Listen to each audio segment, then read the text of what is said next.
ভালোবাসার জায়গা মদিনা, ভালো লাগার জায়গা মদিনা। হবে না সুবহানাল্লাহ? মহিলাদের আমাদের মন খায় না বা এভাবে রাসূলুল্লাহ হায়াতুল নবী তো নাকি দাদা হলো কি আমাদের জিন্দা আছে না মৃত্যু হয়ে গেছে? মা হলো জিন্দা আছে না মৃত্যু হয়ে গেছে? মুর্শিদাবাদের হুজুর এখন তারা বলছেন নবী মানা যাবে না, যারা বলছে পীর মানা যাবে না, আপনারা কি ওই দলে নাকি?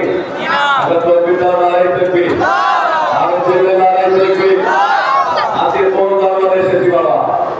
যে দরবারে আসলে কলিজাটা ঠান্ডা হয়ে যায়, আর বলতে হবে না আল্লাহ নবী সিরাজুলিয়া বাদশা পুরো রাস্তা দিয়ে হেঁটে হেঁটে যাচ্ছেন। আল্লাহ নবী থেকে রাস্তার ধারে একটা বেদা পরিমা বসে বসে কাঁদছে। আল্লাহ নবী বললেন, মা এই রাস্তার ধারে বসে বসে কেন কাঁদছো? বেদা মানুষটা বললেন, বাবা ছেলে কে তুমি বাবা? তোমার মনে এত মায়া, তোমার মনে এত মায়া, এই রাস্তা দিয়ে সবাই চলে গেল, কেউ আমার মা বলে ডাকলো না। আল্লাহ নবী বললেন, মা দুনিয়াতে আমার আব্বা নাই, দুনিয়াতে আমার মা নাই, আপনাকে মা বলে ডাকার কারণে আমার শরীরটা ঠান্ডা হয়ে গেছে। বলে হবে না? বলে হবে না? আল্লাহ বান্দারা জীবন দিলাম, ও আমার নবীরা নবীকে ভালোবাসি, নবীকে মহব্বত করি। আল্লাহ নবী পিতা মানুষে বলেছিলেন, মা কেন কাঁদো মা? বাবা ছেলে দুনিয়াতে আমার চারটে সন্তান বেঁচে আছে, ওরা আমাকে বাড়ি থেকে তাড়িয়ে দিয়েছে, আমি রাস্তাঘাটে বসে বসে কাঁদি, এই রাস্তা দিয়ে সবাই চলে গেল, কেউ আমার হাত ধরে নিয়ে যায় না। ও আল্লাহ নবী বলেছিলেন, আমার আমি যদি আমার বাড়ি নিয়ে যায় আপনি কি আমার সাথে যাবেন? আল্লাহ নবী হাত ধরে নিয়ে বাড়িতে চলে গেলেন। আমার আয়েশাকে বলেছিলেন, ও আমার বুড়ি আয়েশা, আমার মাকে বসেও দাও, আমার গায়ে নতুন কাপড় পরিয়ে দাও, আমার মাকে ভালো মন্দ খেতে দাও, ক্ষমতার আমার মাকে কষ্ট দিয়ে দাও। ও মা বান্দারা, যুবকেরা জওয়ানেরা, ওর নবীকে ভালোবাসে বাবা। আল্লাহ নবীর সামনে দাঁড়িয়ে বললেন, ওই বাবা ছেলেরা, এই বেটা মানুষটা বললেন, আল্লাহ নবী ধ্বংস হয়ে যান, রাসূলুল্লাহর হাত ধ্বংস হয়ে যান। কি বলবে? আমি যাকে রাস্তা থেকে বাড়ি চাললে সেই বলছে মোহাম্মদ ধ্বংস হয়ে যান। আমাদের আয়েশা বলছে, আজ থেকে আমি খেতে দেবো না। আল্লাহ রাসূল বাড়ি আসলেন, আমাদের আয়েশা বলে, হুজুর আমি আজ থেকে খেতে দেবো না। আল্লাহ রাসূল বলে, বেটা আয়েশা, আমার মা আমাকে চেনে না, আমার মা আমাকে বোঝে না, আমার মা এই মোহাম্মদকে চেনে, যে মোহাম্মদের কথা আবু লাহাব তোমার সাইবা শিখিয়েছিলেন, আমি রহমাতাল লিল আলামিন, আমার মা আমাকেই চেনে না। হবে না? আপনি চিনলে হবে না? আল্লাহ রাসূল বলে, মা তোমার বাড়ি কোথায়? আল্লাহ নবী সঙ্গে চলে গেলেন। উনি বলে, মা চারটে ছেলে। আল্লাহ রাসূলকে দেখে দাঁড়িয়ে, হুজুর আপনি আমাদের বাড়ি এসেছেন, আপনাকে আর ফিরিয়ে দেবো না, একটা পরিবারে কলেমা পড়িয়ে আমাদের মুসলমান বানিয়ে দেন। হবে না? আল্লাহ রাসূল, বাবা ছেলে তোমার মা কোথায়? বাবা হুজুর আজকে দুটো হয়ে গেল, আমার আম্মা তার বাড়ি ছেড়ে চলে গেছে, কোথায় আছে বলতে পারবো না। আল্লাহ রাসূল বললেন, আমার সাথে চলো। আল্লাহ নবী বৃদ্ধা মানুষটা চারটে ছেলেকে নিয়ে বাড়িতে চলে গেলেন।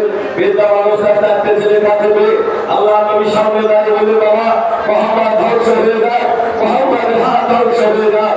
এই কথা জমি বলেছেন। ইহুদি পরিবার চারটে ছেলে দাঁড়িয়ে গেল, মা আপনি কাকে ধ্বংস করতে বলছেন? উনি অন্য কেউ না, তিনি তোমার রাস্তা থেকে বাড়িতে জায়গা দিয়ে খেতে দিলেন, উনি হলেন রহমাতাল লিল আলামিন, নবী মুহাম্মদ রাসূলুল্লাহ। এই কথা জমি বলেছেন। আল্লাহ নবী হাত ধরে বলে, বাবা আমাকে কলেমা পড়িয়ে দাও, আমি মুসলমান হতে চাই। সুবহানাল্লাহ। এই লাঠি লাগিয়ে কাউকে জোর করে বানাতে হয়নি। কোন দরবারে এসেছি? দাদা পীর আল্লাহ রাসূলকে ভালোবেসেছেন, আল্লাহ পাক তার ইজ্জত বাড়িয়েছেন। ওরা নবী সবাই বাংলাদেশে ব্যবসা করতে যাচ্ছেন, বাংলাদেশের মানুষেরা হুজুর হাতে হাত দেওয়ার জন্য সকলে রাস্তার ধারে দাঁড়িয়ে আছেন। একটা অন্য বাচ্চা ছেলে বলছে, মা আমি তো দাদা পীরকে দেখতে যাই। মা বলছে, বাবা ছেলে তোমার চোখ দুটো অন্ধ হয়ে গেছে, তুমি দাদা পীরকে দেখতে পাবে না। মা বললেন, বাবা ছেলে তুমি দাদা পীরকে দেখতে পাবে না। অন্ধ ছেলেটা বলেছিলেন, মা দাদা পীরকে আমি দেখতে যাবে, আল্লাহ আমাকেই দেখতে পাবে। হবে না?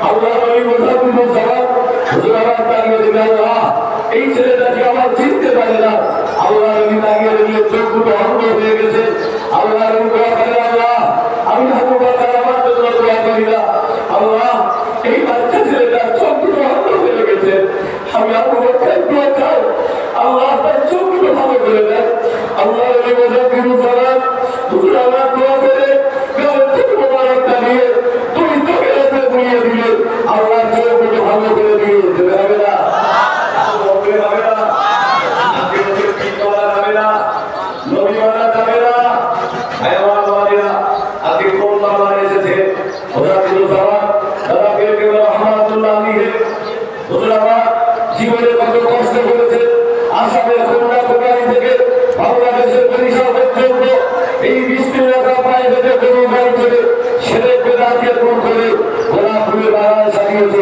হবে না আপনি কিনলে হবে না ওরা করে জানা যারা ফিরে আল্লাহ হুজুরকে বললেন বাবা মৌলানা চলো আমার সাথে বাংলাদেশে যেতে হবে কোন আল্লাহ হুজুর যে আল্লাহ হুজুর যখন ফুলপুরার জমিনে আসছে তারা ফিরছেন না আল্লাহ হুজুরকে দেখে দাঁড়িয়ে যেতে হবে না আপনি মন করে হবে না আল্লাহ হুজুর আপনি আমায় দেখে দাঁড়াবেন না হুজুর আমার বলতে লাগে দাদা ফিরে গেল বলেছিলেন বাবা আমি তোমাকে দেখে দাঁড়াই না আল্লাহ তোমার সিরায় যা এলেন দিয়েছে আমি আবু বকর ওই এলেন দিয়েছে দাঁড়িয়ে যায় বলে হবে না আমার ভাইরা আমার তো আলহামদুলিল্লাহ আমাদের ওকে আল্লাহ দেশায় হুজুর গেল সভাপতি ঘোষণা আমার সবাই সুপার আমার জন্য দোয়া করবে শুধু একটু দোয়া দিতে এসেছি বসিরাম দরবার সাহেব আমি অজয় ইসমাইল আমি খাবে আল্লাহ হুজুর দরবার থেকে ফুলপুরার দরবারে এসেছি একটু দোয়া নেওয়ার জন্য আমার জন্য দোয়া করবে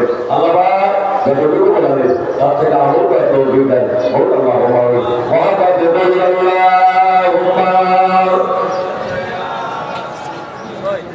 মাশাআল্লাহ এখানে অল্প সময়ের জন্য মাহমুদউদ্দিন সাহেব তিনি আপনাদের সঙ্গে অল্প সময় শিখাচ্ছেন মহাপ্রভুদের সঙ্গে বিদ্যা নারী তাকবীর আরেকটা আমাদের হবে না নারী তাকবীর সিলসিলায়ে হক মাযহাবের জামা কোরআন শরীফের আদি বিজয়ী মীর মনসুর বগদাদি সিদ্দিকী রহমাতুল্লাহ আলাইহি ইসালে সওয়াব আলহামদুলিল্লাহ রাব্বিল আলামিন العقيدة للمتقين والصلاة والسلام على رسوله الكريم أما بعد